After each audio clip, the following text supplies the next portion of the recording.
so sweet. I already got a standing ovation. I should just walk right off stage.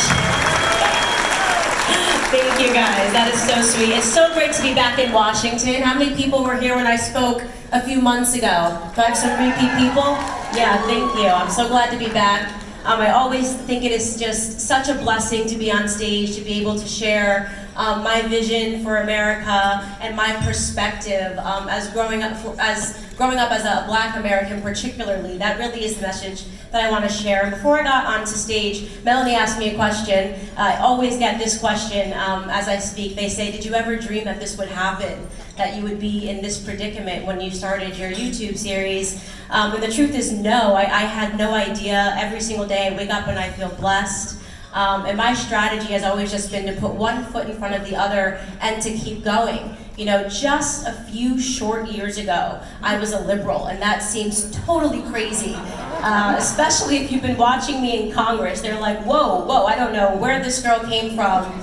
But it really lit a fire in my belly, waking up and really realizing that your whole life was sort of stripped away from you because you bought into a victim narrative, because you bought into such poison, right? It's absolutely terrible. You know, when I was growing up, I didn't really have any idea what I wanted to be. Like most people going off to college, I just knew that I had to take out a bunch of loans and get there because teachers put so much pressure. If you don't go to college, you're going to be a massive failure. So I took out tons of loans, and I went to school, and I had no idea what I wanted to be. I picked majoring in journalism, which is really ironic because journalists really hate me today. And I knew what I didn't want to be growing up. I always knew that no matter what, I did not want to be a teacher. I think being a teacher is one of the toughest jobs. Or do we have any teachers in the room? Show of hands? Wow, honestly, applaud yourselves in the back. That's a tough job.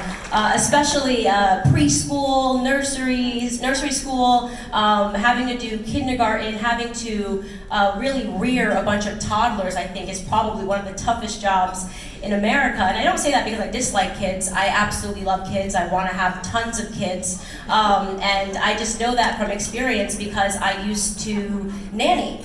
And it was such a hard job, and essentially it's just you trying to keep a toddler alive all day. That's really what it means to nanny for toddlers. And this one story in particular, the 1-year-old that I used to nanny for, he had a 3-year-old sister. His name was Matthew, and he had just started being able to walk. And you know, they're really fast. You cannot they have little legs, but they're really fast. And I was standing in a kitchen, and I was cooking and kind of doing multiple things at once. His sister was coloring, and at the speed of light, I swear the little boy was right there. And it felt like 5 seconds later, I heard him say, "Gaga, Gaga, watch this." And if you've ever been around kids and they're young and they say, "Watch this," you immediately know that you better get to, they're about to jump.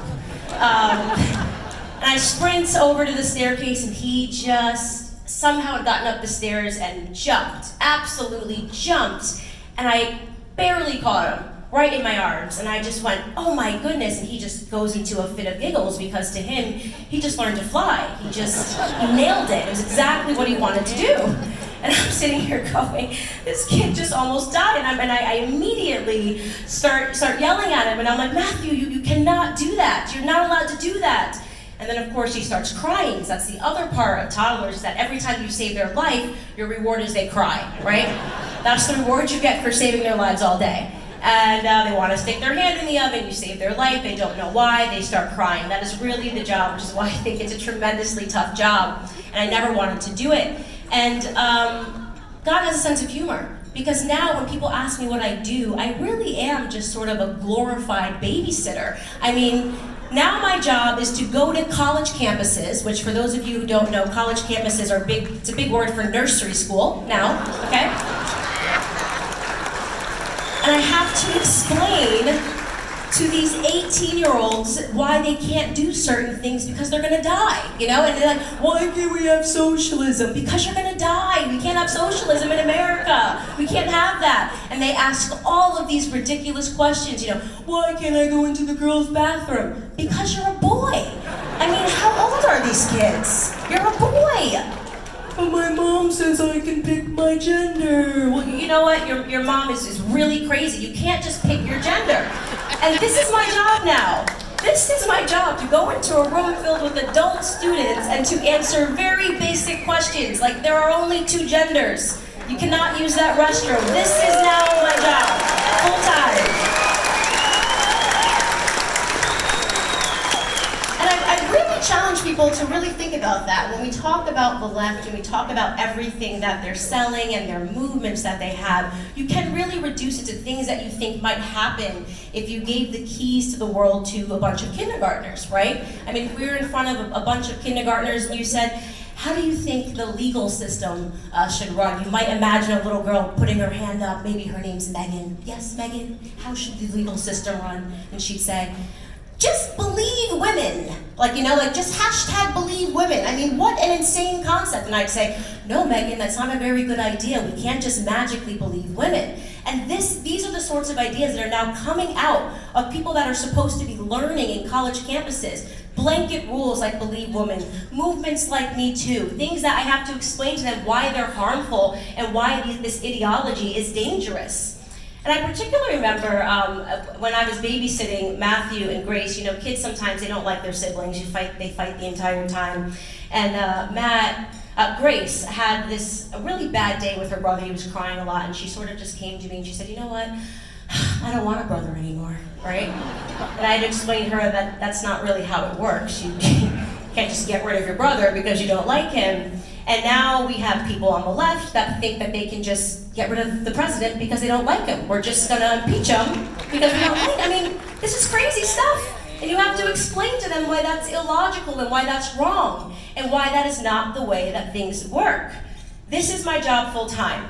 And you'll start to realize this now when you see these leftist candidates and these leftist politicians, when they hit the stage, they're starting to really hammer down on the kid stuff, right? I think we're seeing some candidates say that we should lower the voting age to 16 years old.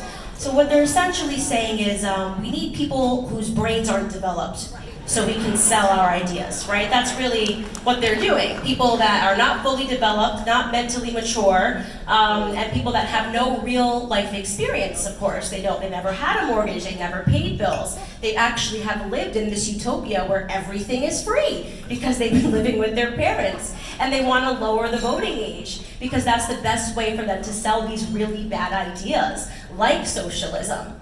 And we're seeing more and more that as a means to control our rebuttals, they're putting children in front of them, right? So you saw this, you probably saw this you saw this with David Hogg. He was all over the news after that horrible incident happened at the Parkland shooting. We saw it a couple of weeks ago at the United Nations. Did you guys watch that, Greta Thunberg? Did you guys, how dare you, right? Okay, how dare you? And then of course this goes viral and they say, you can't say anything at all about environmentalism because now we put a kid here so you can't attack the bad idea, and they think they're on the good side. And I'm like, you've convinced a bunch of kids that they're gonna die in 10 years and you feel like a good person. I mean, really? And I say to these kids, guys, just so you know, I mean, and by the way, like, I love the environment, I'm a person that recycles, but just so you know, about every 10 years, they tell us that the world's gonna end. When I was in school, it was Al Gore, and he was telling us that the ice caps were gonna melt and the polar bears were all gonna drown. I think the polar bears are actually overpopulated now from a certain thing that I just read. And I remember being really fearful. I was learning it in school, and they said what was the documentary called? He did, what was Al Gore's? Inconvenient Truth. Yes, we all were forced to watch this in school, and we were terrified. And then I've spoken to adults that grew up in the 70s, and they said that at that time, it actually really makes me laugh, the scare was acid rain. Like kids were scared to go outside because they were learning that the environment was going to produce acid rain. So I'm just imagining kids every time it rains. I mean, imagine if you lived in a place like Seattle. That is super traumatizing stuff, right? And then there was global cooling and global warming, and now we're at climate change. And I think that it really shows that it's unpredictable. And I get into these, obviously, spats because I say this on Twitter, and sometimes people call me out on that, and they say, oh, well, you know, they can't exactly know when it's going to happen, but something's going to happen. And I say, so we're just going to refinance the world ending every 10 years? We're just going to refi the world ending and scare more children? I mean, that's essentially what they're doing. They don't want to have practical conversations. But what we have to understand is, and I mock them the whole time because I do think they're funny. I really do. I think that they're giving us a lot of humor on the left right now, and the best way to keep going is to see the humor in it, right? Otherwise you get bitter and you get angry, and I'm very much a happy warrior. And when I first got started, actually, somebody had asked me yesterday, what's the most frustrating part of your job? Like, what actually frustrates you? And it's not the articles, the hit pieces, it's not the crazy stuff. I actually think it's hilarious that they tried to call me a white supremacist. That's great, that's good stuff, you know? I'm like, what? Doesn't make any sense. I want to help build a society that I can't live in? I mean, just literally, it's so ridiculous. The stuff that really frustrates me is the friendly fire. There's so much of this in the conservative movement and on the right, and there's not so much of that on the left, right? They are in lockstep, no matter how absurd, no matter how crazy, they all back each other up, right? It doesn't matter how radical it gets, they back each other up. And on the conservative side, we're not so much in lockstep, and I think that has a lot to do with the fact that we pride ourselves on being individuals, right? We're not going to be, that's the reason why, for sure. We don't subscribe to groupthink, but the harm, I think the most frustrating thing for me was that when I first got started, I was making YouTube videos and I was making funny videos because I think that the best way to deliver a point is just a little bit of humor, 2-minute skits. Take satirical stabs. Why isn't there an SNL on the right? They're the ones that are giving us all the material. This is, you know, we should compete in the cultural space. And I remember some of the very first hit pieces written about me weren't written by the Washington Post. They were written by the National Review. And I want to talk about that for a second because I'll never forget what the piece said. It said, Candace makes these videos, blah, blah, blah. And then it said, this is the sort of conservatism that we ought to reject. So like humor wasn't conservative. And I'm thinking like this might be why we lost in general, right? Because we were taking ourselves too seriously, right? And the left is really good at culture. That is the space I'm in. I don't consider myself to be a person that's in politics. I consider myself to be a person that's in culture. And if you believe what Andrew Breitbart said all those years ago, he said that politics is downstream from culture. And that's really important to remember. I know there are so many people, and you can tell me in this room, don't worry, I'm not gonna, you show of hands. I know there are people that say, I just wish Trump would stop tweeting.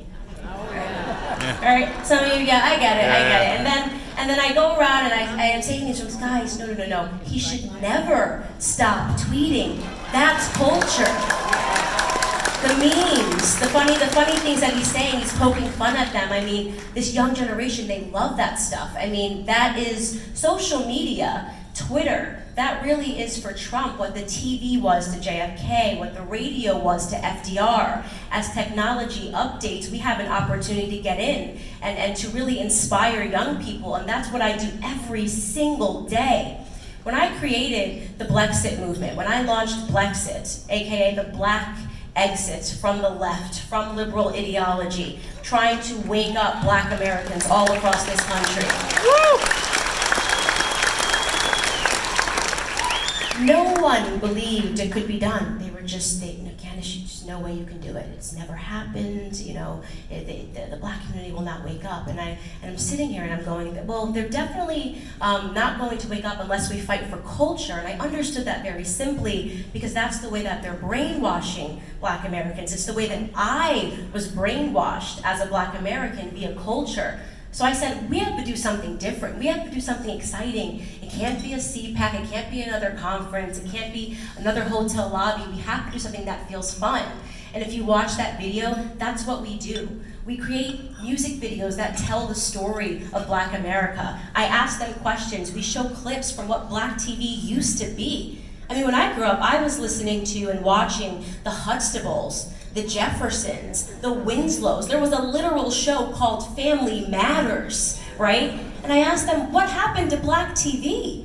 What happened to inspiring TV that was about family values, that made you think that no matter what you went through, at the end of every episode, it was all about the family coming together and solving their issues around the dinner table?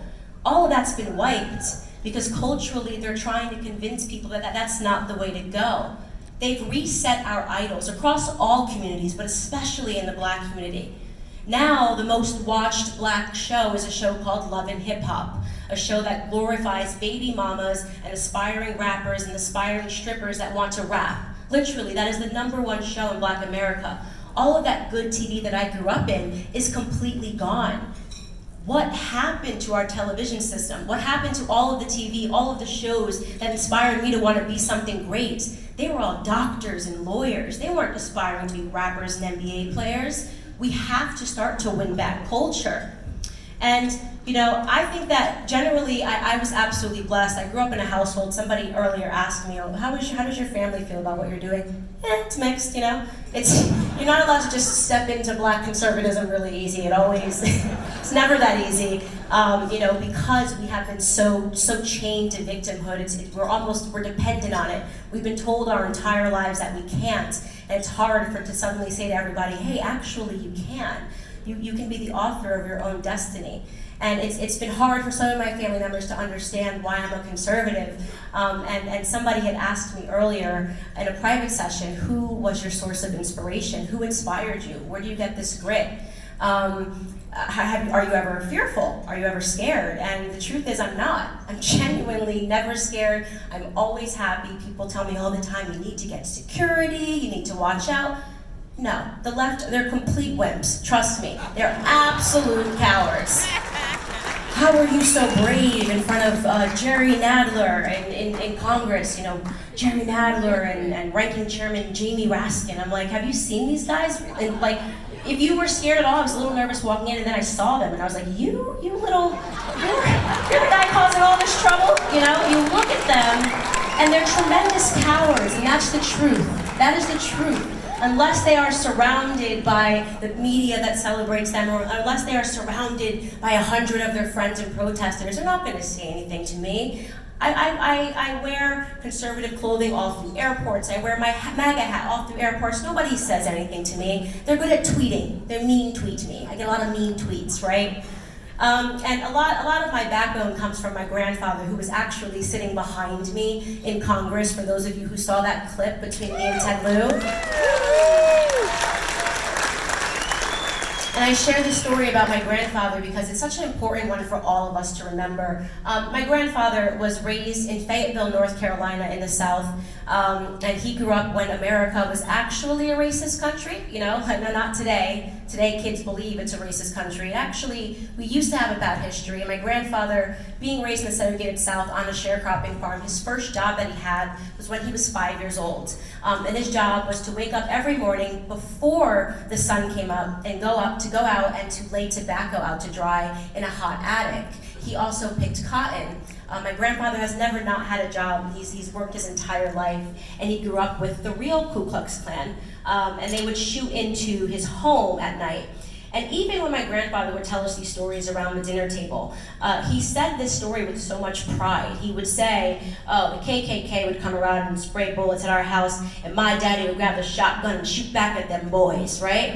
Yeah, right? Powerful stuff.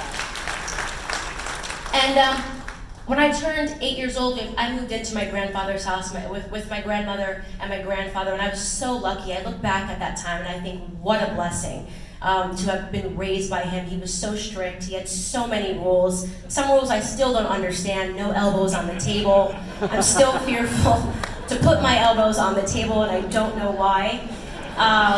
And he, every single morning, would make us these big breakfasts. And my grandfather had a very few things that he cared about. Number one, first and foremost, was God. He was a man. You could not untether our family from Christianity.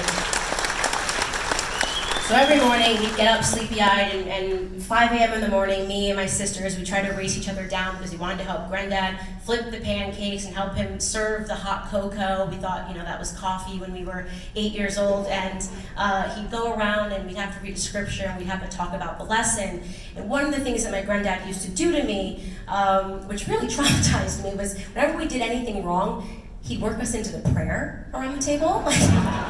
It could be anything. I mean, there was one night where I got really cold in the middle of the night, so I went up to the heater and I pressed it up 3 degrees, and Granddad didn't like that. So in the next morning at breakfast, he worked me into the prayer, and it was, "Dear God, please help Candace to realize that she shouldn't be touching the heat in the middle of the night." I sprung up from the seat and I started crying and I raced upstairs.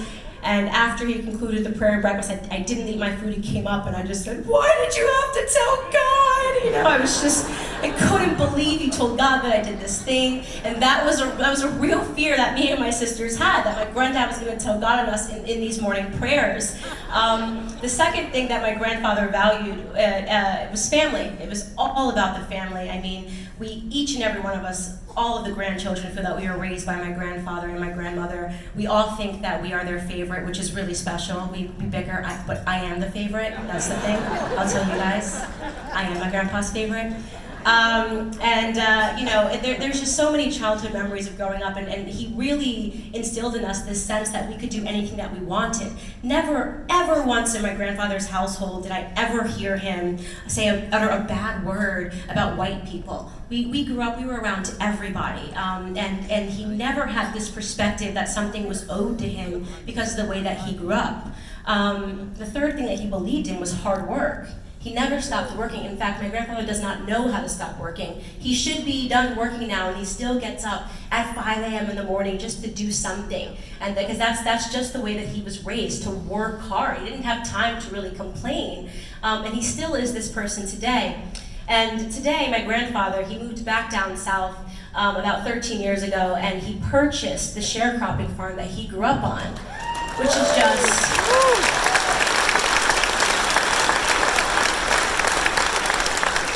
So when people ask me why or how I have the courage to do what I do, it seems like such a crazy question to me, because what I'm faced with today is I have to deal with mean tweets, right? Like, that's really the extent of it. I've got to deal with mean tweets and Antifa gangsters, right? I mean, the kids in the black clothing that show up to protest everywhere that I speak on college campuses. I am extraordinarily privileged, right? And that's really the thing that I go around and I try to tell these toddlers in tiaras when I go to college campuses, is that you're all just a bunch of spoiled brats. That's the message I carry to this generation, is that we are remarkably spoiled, really, really. And I think when I try to assess how it is that we got here, how it's possible that the most privileged people that have ever lived and existed on the face of the planet are the people that are breathing in America today. All of us, we're all spoiled, really. So how is it possible that so many people have been convinced otherwise? And I think, and I could be wrong, I think it's because people want to feel like they did something, right? They want to say, "Oh, I was a part of the generation that ended World War I. I was a part of the generation that ended World War II, these really amazing things that we learn about in our history textbooks. I was the part of the generation that ended the Vietnam War." It sounds so inspiring. And then you have my generation, the millennials, and we've really just existed in an extraordinarily long period of peace. And we're looking for something, so we're the generation that got rid of bathroom signs, right? I'm like, guys, I don't think this is it. I think we're gonna need something a little tougher than this.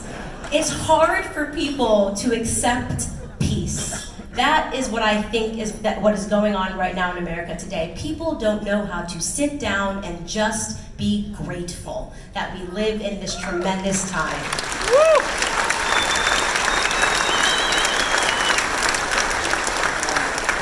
And so now we have two really crazy ideas about which way America should go. And here's the thing.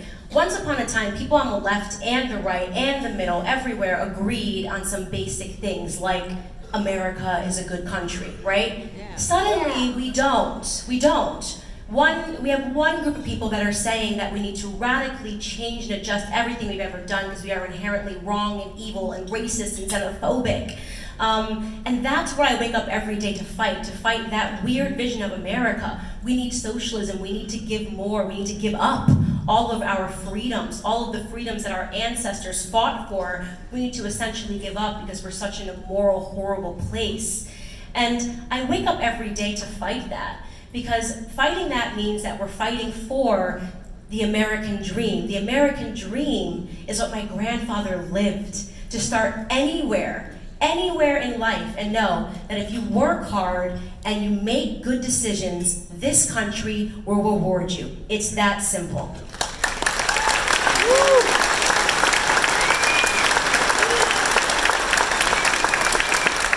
What I bring to the Black community via my Blexit movement is what Donald Trump gave to me. And what he gave to me, which just so you guys know, I was not his fan when he first came down the escalator. I'm friends with him now, he forgives me, it's fine. But what he gave to me was something so simple that was missing, that wasn't taught in the education system. It was the lesson in how to love that flag that's sitting behind me. It's this flag right here, the one that Donald Trump walks out and hugs every time he hits stage. And why this is so important, why this is so important for people to love the flag and to love their country, is because what it represents is an idea, it's a philosophy. That is what connects Americans. And that idea of working hard, it doesn't matter what color you are, what sex you are, what gender you are. That is what we have to fight to protect. The patriotic perspective, which brings everybody in this country together. It is high time that Black America wakes up and joins the American dream, to stop allowing the left to tell us that we're separate of it. That is my vision. That is my vision for Black America, and that is my vision for America as a whole. Thank you guys so much for having me.